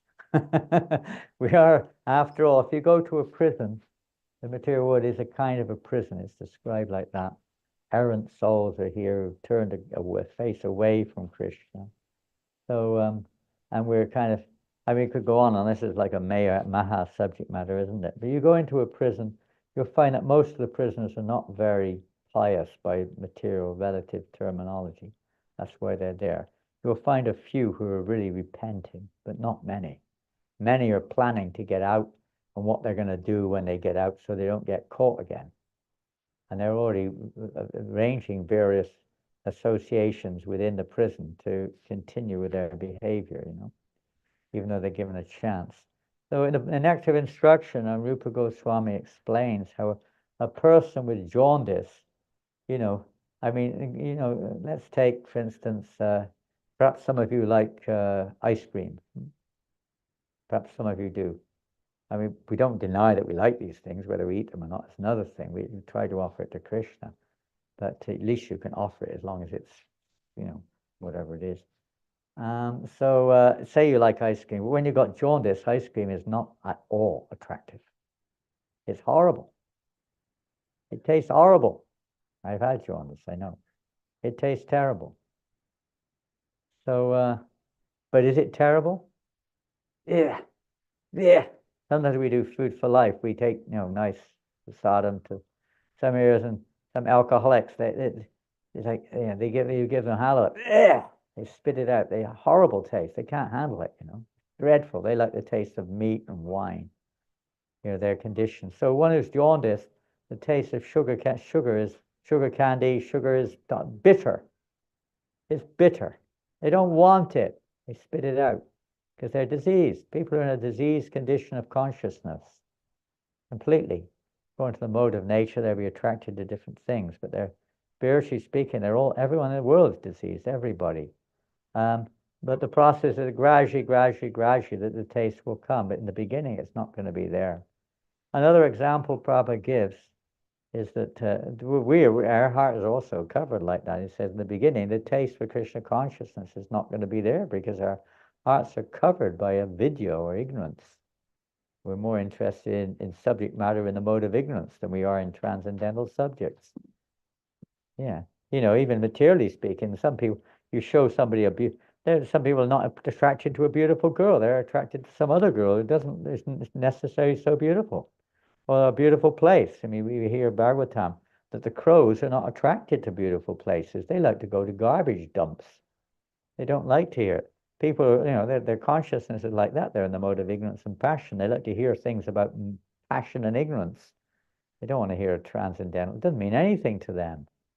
It's meaningless. The words are like, if they don't register, it's like a foreign language, because they're so accustomed to their mundane literature or their mundane subject matters.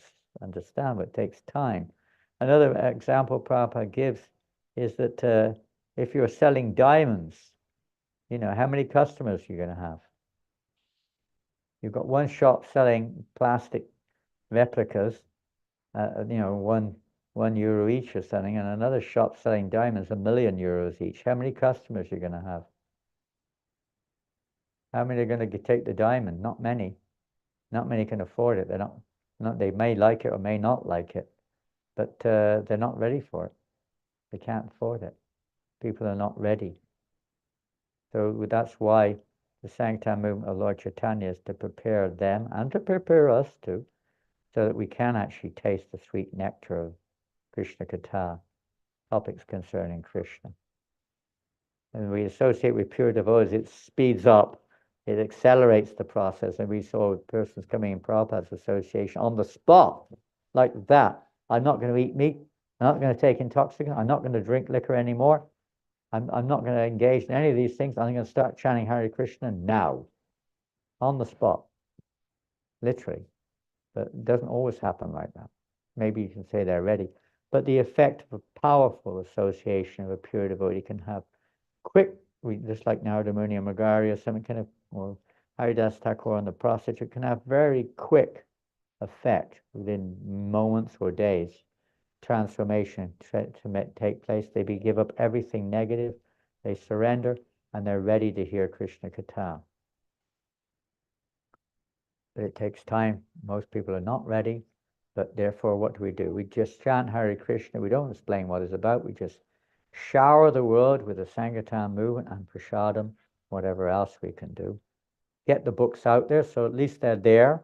They're time bombs. One time Prabhupada said they will act eventually, and somebody will be along there. Something makes some sense to somebody. It often sits in our houses for 20, 30 years before they're ready. Oftentimes. Takes time. They say that a very first-class nut takes time to mature, whereas lesser quality nuts mature quickly.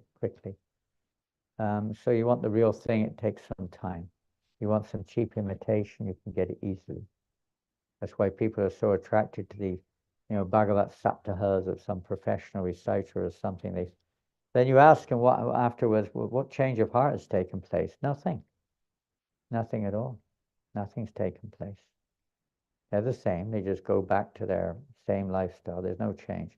When we actually hear from a pure, the change of heart has to take place. When the change of heart begins to take place, then one can begin to really hear Bhagavatam. And not many people are ready for that. Not many. The heart has to change. We have to open up our hearts. I would like to finish there if you don't mind. Yes. Hare Krishna. Hare Krishna. Thank you so Sahadeva much. Prabhu. Thank you so All much, glory to Maharaj. Prabhupada. Thank you so so much. I Maharaj. wish everyone all the best on your journey, and don't take heart. Just do your best. We will make mistakes. We will still have our whatever it is, our pride and whatever else is, driving us still. But just keep chanting and try not to offend devotees. Try to be humble as you can. And Hare Krishna. Hare Krishna. Thank you so much, Maharaj. Hare Krishna. Dear devotees, we will humbly request you all to try to go back on YouTube at a later time and try to replay this recording today, because it is so important. There's so much wisdom, so much advice for our spiritual sadhana, that I think if we continue hearing and try to put them into our devotional life, we're going to benefit tremendously. So my humble request is that you all go to Hare Krishna Africa YouTube page and listen to today's class with rapt attention, like it was mentioned. With that being said, we're also going to humbly request you all to kindly unmute, and we all chant Hare Krishna Maha Mantra to express our appreciation to His Holiness JANANANDA Goswami Maharaj for his love, wisdom, and time shared with us today. Please. Jai. Hare Krishna, Hare Krishna, Krishna Krishna, Hare Hare, Hare Hare Rama, Rama, Rama Hare Hare Mancha Kalpa Tarubhyascha, Kripa Sindhubhyascha, Titanam Bhavabhyo Vaishnavyo Namo Namaha. There's still time for 3 lakhs of names. Hare Krishna. Hare Krishna, Hare Chakra. Thank you, Hare Chakra. Hare Krishna. Thank you, Hare Krishna, Africa. Hare Krishna, Maharaj. Thank you, Shri Varaha Prabhu, and all the devotees, Loka Devi, and all the other devotees from around the world. And especially to Sahadeva. I don't know where Gal. Where's Gal? Where are you, Gal? All right.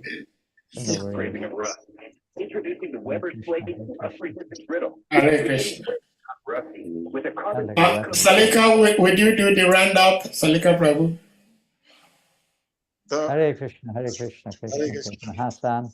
Glories to His Holiness Goswami Maharaj. Jai. Where? Where is he? Where's Gal? Thank you very much, Maharaj. Where's Hassan? Where's Hassan? Hare Krishna. Hare Krishna. All glories to Prabhupada, huh? Hassan. Yeah. Where is he? Where are you? Which country? She really insulted me. You mean myself, Maharaj? Are you Hassan? Oh no, Dr. Hassan, can you unmute, please? Krishna, Maharaj. Hey, Bo, where are you, sunshine?